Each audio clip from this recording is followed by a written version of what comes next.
Rationing in Europe used to look like this. Today, it looks more like this.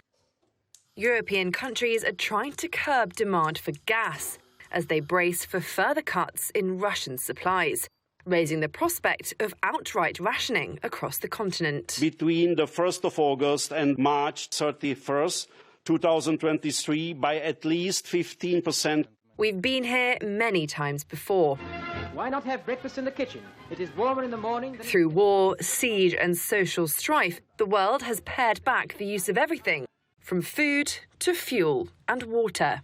Let's take a look at some of those episodes. Here's one young man who is going to make sure of his ration. A year after entering World War II, Britain introduced a food ration system, allocating coupons for things like sugar, bacon and cheese. People were encouraged to grow their own fruit and veg. They must have it, and you can do with less. Just weeks after the attack on Pearl Harbor in 1942, tyres became the first product to be rationed in the US. Gasoline and food rationing began shortly after. Macaroni and cheese became the recipe of choice for millions because it required very few ration points. This following the grave news of impending shortages. After the Second World War, rationing behind the communist-run Iron Curtain was widespread. Today, meat became the ultimate status symbol. In Poland, the government rationed sugar, cigarettes, shoes, petrol, meat and other basic food essentials.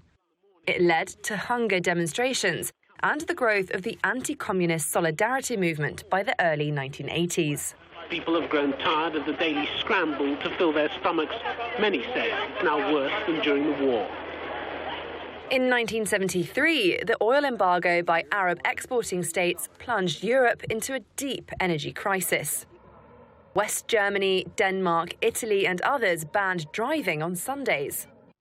France lowered speed limits and stopped TV broadcasting at 11 p.m. to encourage people to go to bed.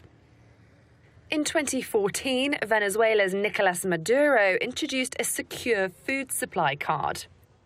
It sets limits on purchases and is intended to stop shoppers stocking up on subsidized groceries and reselling them. Cuba's rationing system, introduced shortly after Fidel Castro's 1959 revolution, made a comeback during the coronavirus pandemic. Basic items like soap and washing up liquid became subject to rationing amid widespread shortages. In other parts of the world, panic buying stripped supermarket shelves bare, forcing some grocers into ad hoc rationing of goods like toilet paper.